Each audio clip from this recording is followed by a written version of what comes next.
The only thing better than grinding all night for your side hustle is your roommate picking you up with Mickey D's breakfast. The perfect pickup deal. There's a deal for every morning at McDonald's. Right now, taste breakfast perfection when you get a warm and savory sausage McMuffin with egg for just $2.50.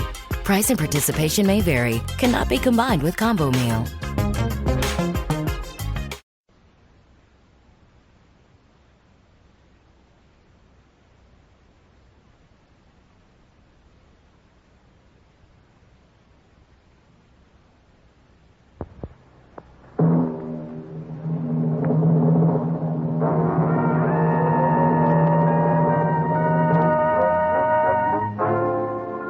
Dangerous Assignment. Transcribed, starring Brian Donlevy as Steve Mitchell.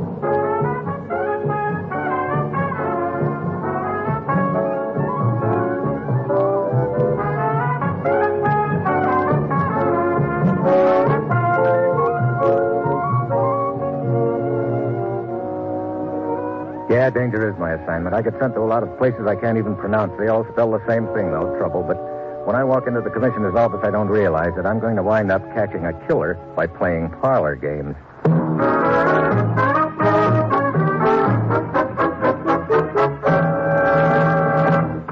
Morning, Commissioner. You sent for me? Steve, we finally got a lead on a cold-blooded killer who's been giving us nothing but trouble. A 20th century Borgia who's been involved in a dozen international murders during the past year. Borgia? The victims, I gather, all go out the same way. Poison, huh? Administered through most ingenious methods, Steve. And we've never been able to find out who this hired assassin is. Now we know. Ken Merrick thinks he does. We got word from him through a contact in Havana. Merrick is certain he spotted our killer, but he's got to move cautiously. The killer suspects Ken is an American agent? Merrick's not sure. Still, I think it's best to have another man take over. Keep Merrick undercover. Right. Get down to Havana, Steve. Merrick will be waiting for you in a bar called Sailor Ted's. Find out what he knows about the killer and go after him. Or her. Well, that's it. You've got your assignment. Good luck.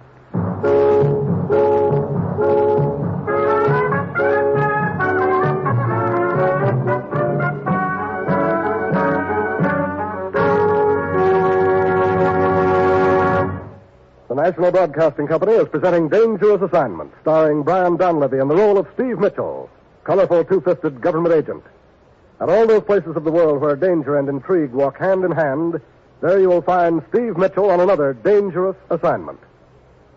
Magnificent musical entertainment is yours for the dialing every Monday evening on the NBC Radio Network. Yes, listen on most NBC stations to these great programs. The Railroad Hour with singing star Gordon MacRae and guest artists from Musicdom's Hall of Fame. The Voice of Firestone, featuring Howard Barlow and the Firestone Orchestra and Chorus in the melodies you enjoy hearing. The Telephone Hour, and the music of Donald Voorhees and the Bell Symphonic Orchestra. And then it's the Dinah Shore Show, NBC's new Monday night program special, starring America's favorite songbird, Miss Dinah Shore. Yes, every Monday night, listen to the best musical entertainment on this NBC station.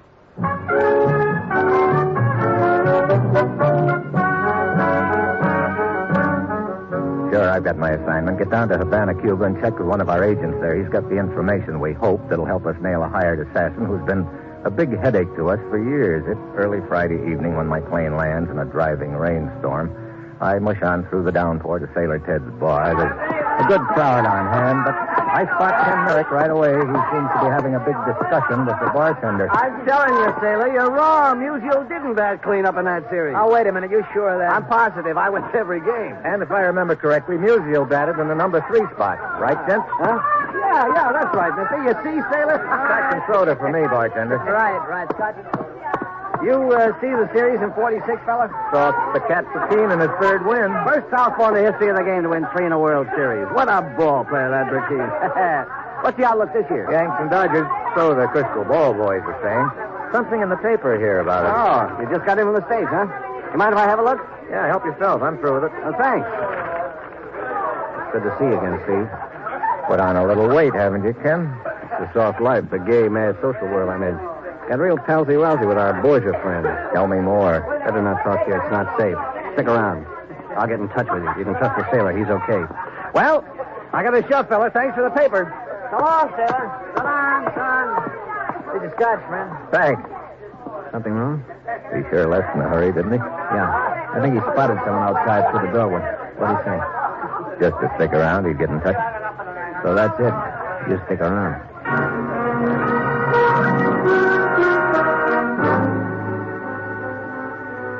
So I stick around and wait. A quarter of an hour later, the sailor comes back with another drink for me, and as he hands me my change... Yeah. Just got a phone call from Merrick. Where is he? An apartment not far from here. The address, directions, how to get there, on a slip of paper with the bills I just gave you.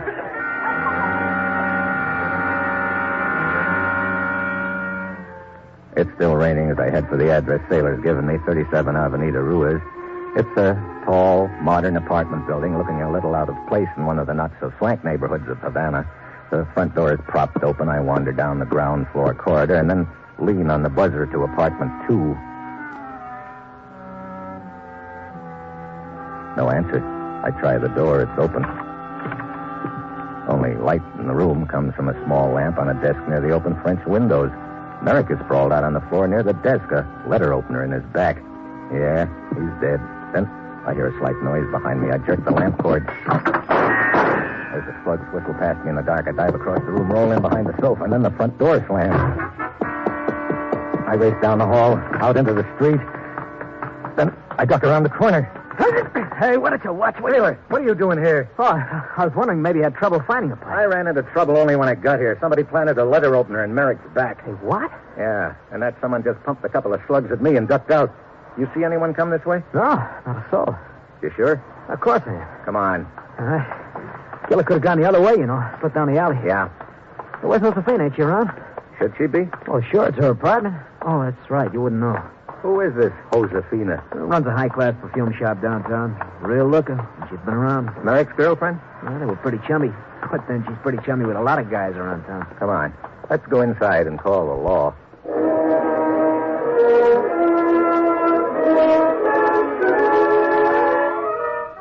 Ten minutes later, the boys from headquarters show up with one Lieutenant Armillo in charge. While I go about giving the apartment a fast frisk, I fill him in on what's happened.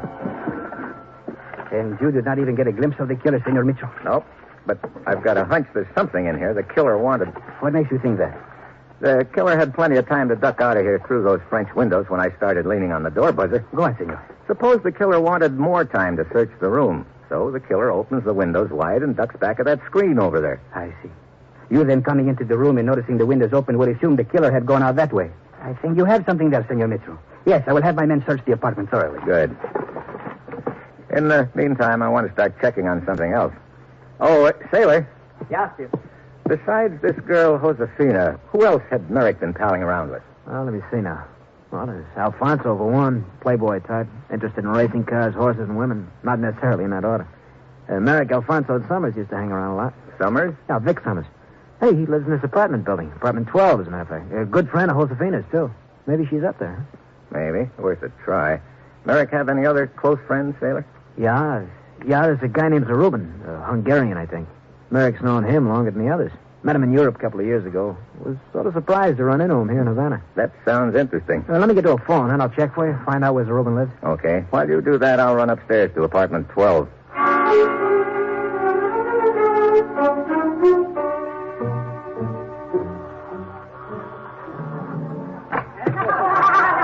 Well, hello. Hey, looks like I'm butting into something. Oh, not at all, my friend. Not at all. You come in, huh? Come on. I'm looking for Josefina. Is she here? No. But if you're a friend of hers, you're most welcome. Most welcome. You act like the host, are you? No. That's Vic over there at the piano. I am Alfonso. Here, let me take your things. And please to join our little party. Little? This place is bulging. They're friends of Vic. They arrived by boat less than 2 hours ago from Miami. I see. You said Josefina wasn't here? We are expecting her and Kenny. Merrick? Yes. You know him, too? Yeah. Good. In the meantime, I introduce you to the others, eh? Come along.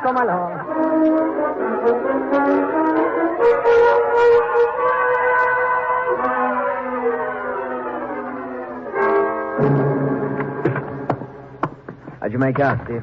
Great, Sailor. I racked up 3 rumbas with a blonde from Baltimore and got her phone number. She insisted. What do you mean, Senor Mitchell? There's a party going on up in apartment 12, Lieutenant. The joint's jumping with happy tourists from the USA. You see Summers? Yeah. Alfonso was up there, too. Either one of them could have slipped away from the party, killed Merrick, and gotten back to the party without being missed. It could have all been wrapped up in less than a minute. And the girl, Josefina, she was not there? Nope. You get Zarubin's address for me, sailor? Yeah. One of the boys works in my place. Here it is. Thanks. See you later, Lieutenant.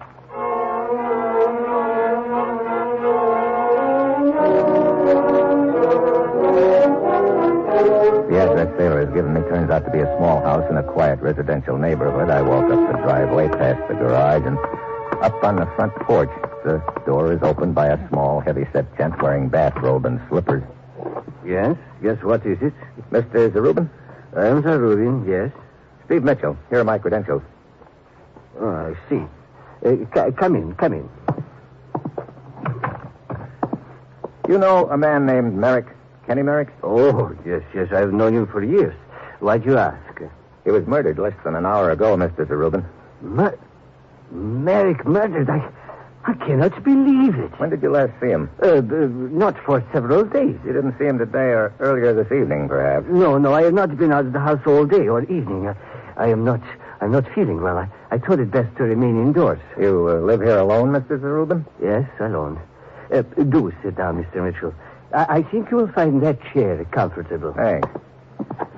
I won't keep you long, Mr. Zarubin, but I do have to ask certain questions, routine. I understand. Of course, I will do anything I can to help you. Please, ask anything you wish. Anything.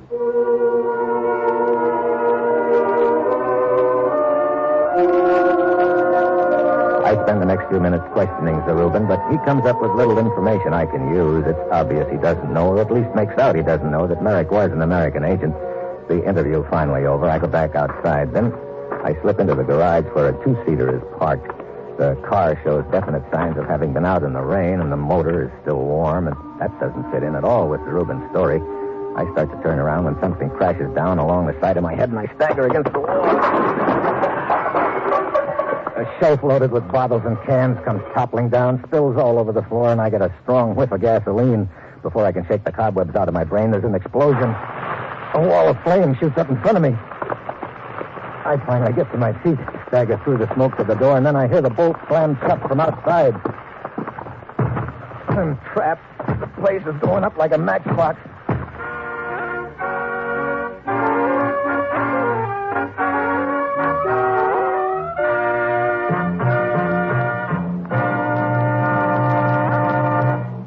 Steve Mitchell will continue his dangerous assignment in just a moment.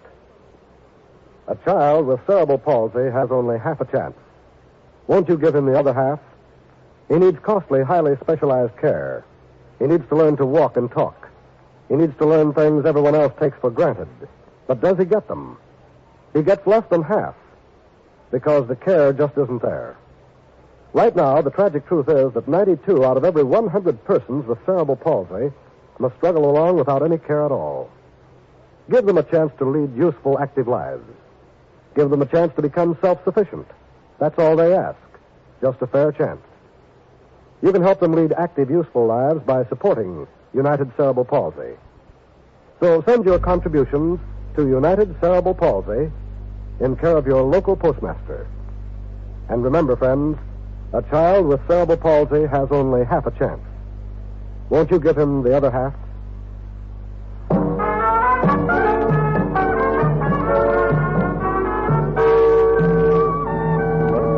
Now back to Dangerous Assignment and Brian Donlevy as Steve Mitchell.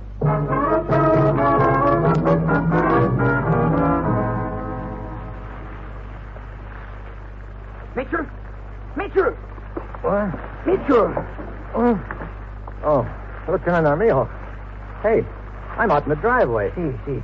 You were carried out of the garage just in time. Oh, brother, that was too close. What were you doing in the garage? I was checking up on Zarubin's story that he hadn't left the house all evening. His car engine was warm, which meant he lied to me. It could also mean he's the gent who clobbered me and tried to give me a hot foot. No, I'm afraid not, Senor Mitchell. What do you mean? It was Zarubin who noticed the flames coming from the garage. He rushed from the house to save his car, found you inside the garage, and dragged you out. Well, that doesn't exactly fit, does it? Incidentally, how come you're here? I came to tell you that the girl Josefina had shown up at her apartment. I thought that you would wish to question her. Yeah, but right now I'm more interested in finding out why Zarubin lied to me. Where is he? You wish me, Mr. Mitchell? Yeah, Zarubin. I understand I've got you to thank for dragging me out. It was fortunate for you. I saw the flames. Yeah, I guess it was all right. And now maybe you'll tell me why you lied to me earlier. Lied to you? What do you mean? Just what I said. You told me you didn't leave your house this evening. That's the truth. Come off it. Your car engine was still warm when I felt it, and there was fresh mud on the tires. Let's have it. Very well. I did lie to you, Mr. Mitchell, but not for the reason you think. Keep talking. I guess I became panicky at the thought of being involved in a murder. Most people do, Zarubin. You do not understand. You see, my picture in the paper might very well be my death warrant. In what way, Senor Zarubin? My name is not really Zarubin. I am Gregor Ziminov, a political refugee. I barely escaped from Eastern Europe with my life. I know there are foreign agents here in Havana who would quickly be given orders to liquidate me should my picture and new name appear in the newspaper. I see. We can check up on your background. Please do. You will find that what I tell you is true, that I was a good friend of Ken Merrick's. Well, Lieutenant, I guess our next lead is Josefina. Let's get back to the apartment house and have a talk with her.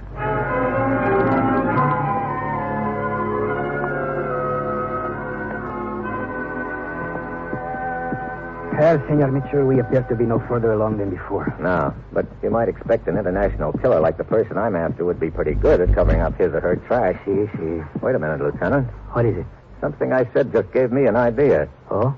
Maybe the reason the killer was still inside the apartment when I arrived was because he had to leave by the same way he came in, the front door. And I was blocking the way. But why would he have to leave by the front door if the French door was open? Because... Well... Here I am, Honey Blossom, behind the drapes. Yeah, so I see. A friend of yours, no doubt. I told you I met a blonde from Baltimore at that party upstairs, Lieutenant. Well, this is it. Lieutenant Armijo, Prunella. Luella, where you been, Honey Blossom? Busy. If you will excuse me, I will wait in Josefina's apartment. Hey, Lieutenant, wait. Don't leave me. I miss you, Honey Blossom. Oh, that's nice. Now, if you excuse Oh, no, me... you shouldn't have not going to run off again. Look, We're having the most fun, Honey Blossom. Aha! There you are, my sweet, I beg your pardon. Luella, my sweet, I have found you. Oh. I'm trying to get Stevie to play Alfonso. Don't tell me you've got a red-hot game of hide-and-seek going. Of course. Well, will you to join us, huh? Well, later. Now, that's a promise. All right, Alfonso, bring your dance. Oh, you've been so forceful. Oh, brother.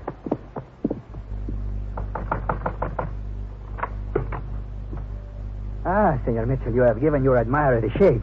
Temporarily. This is Senorita Josefina and Senor Steve Mitchell. Senor Mitchell, Senorita? I wish you to know how shocked I was to hear that Ken Merrick had been murdered. Yeah. And right here in my own apartment, I told him to make himself at home as I worked late. Do you have any idea who could have done it? I'm coming to that. Lieutenant, I started to tell you my new idea. Here it is.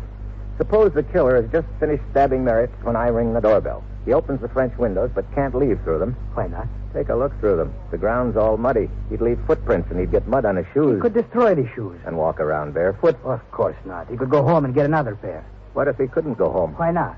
Because his home was swarming with cops. Wait. You mean this apartment? Yeah. Suppose this apartment was where the killer lived. Just a minute. This is crazy talk. I did not kill Ken Merrick. I was at the shop all evening. You've got to admit that my theory makes a lot of sense, Josefina. I don't care what your theory is. It does not apply to me. Why not? If I had gotten my feet muddy, I could have gone to my shop and changed shoes. I keep several pair there. Oh, great. Another lead up in smoke. So right now I'm fresh out of suspects. Then Lieutenant Armijo reports a discovery. A gun has been found outside, Senor Mitchell. Perhaps the one the killer fired at you. Come. We go outside to take a look. The gun's in the mud beside the building, right under the window at the end of the corridor. I go back in to the window, but it's locked. I raise it. Armijo looks in at me. Well? I don't think it was tossed from here. The killer was in a hurry. He wouldn't have stopped to close and lock the window afterwards. Senor Mitchell, wait. Up above. The window at the end of the second floor corridor. Looks to be partly open. I run upstairs for a look.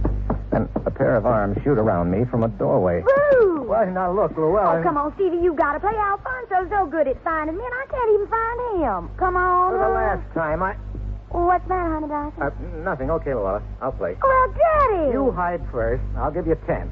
1, 2... Here I go. It's the quickest way I can think of to get rid of her because I've just spotted something through the window, a car easing away from the apartment house. I run outside, grab a police car, and start chasing. The roads are wet and slippery, and when we reach a bend just outside the city, the car I'm chasing doesn't make it.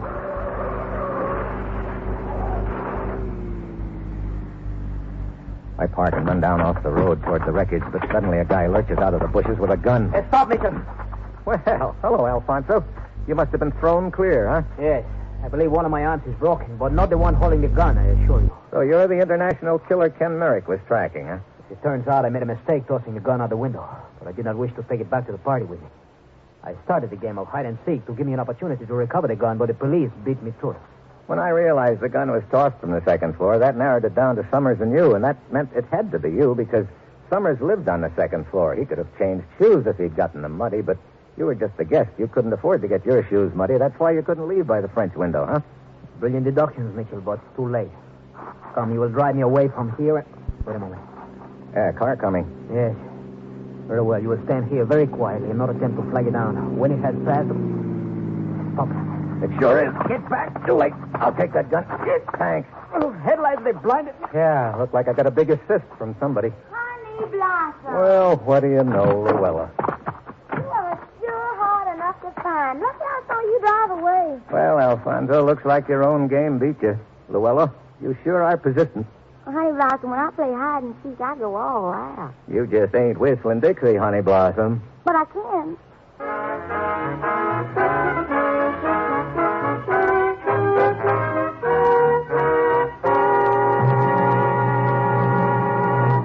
Our star, Brian Donlevy, will return in just a moment. Next Tuesday, June 2nd, NBC will broadcast directly from London, England, the coronation of Elizabeth II. During the day, you'll hear a description of the Queen's procession from Buckingham Palace to Westminster Abbey. An on-the-spot word picture by three top NBC commentators, George Hicks, Merrill Muller, and Morgan Beatty. Following the procession comes the coronation ceremony in the Abbey. And this portion of the overseas coverage will be described by radio reporters of the British Broadcasting Corporation, the only radio coverage allowed within the Abbey. Then, following the coronation ceremonies, Britain's new Queen will return to Buckingham Palace, where she will address millions of spectators who will jam the London streets and more millions of radio listeners throughout the world.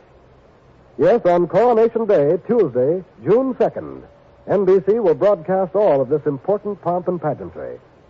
So be sure to hear it all by keeping your radio dial set to this station on the NBC Radio Network.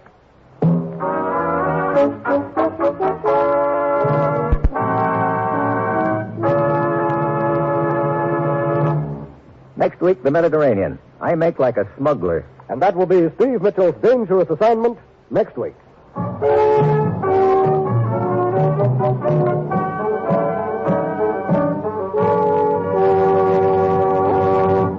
Featured in tonight's cast were Paul Duboff, Tony Barrett, Herb Ellis, Betty Lou Gerson, and Julie Bennett. This is John Storm speaking.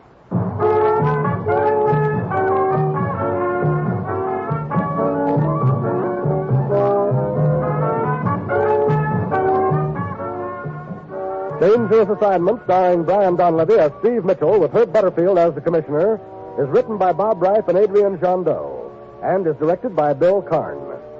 Be with us again next week at this time when Brian Donlevy, starring in the role of Steve Mitchell, will embark on another transcribed Dangerous Assignment.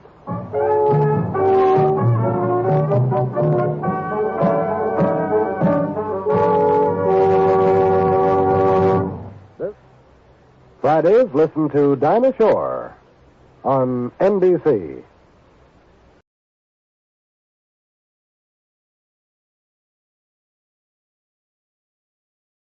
It takes a lot of ingredients to fix or build a car, like cooking, but without the frozen dinner easy way out. eBay Motors has 122 million parts. It's always the right fitment, so you can follow any recipe to a T. Whether it's a vintage Italian coupe that's classic like Grandma's meatballs or a German luxury car that's as complicated as Oma's rouladen, to cook up something great in the garage, use the eBay Motors app or visit ebaymotors.com. Let's ride.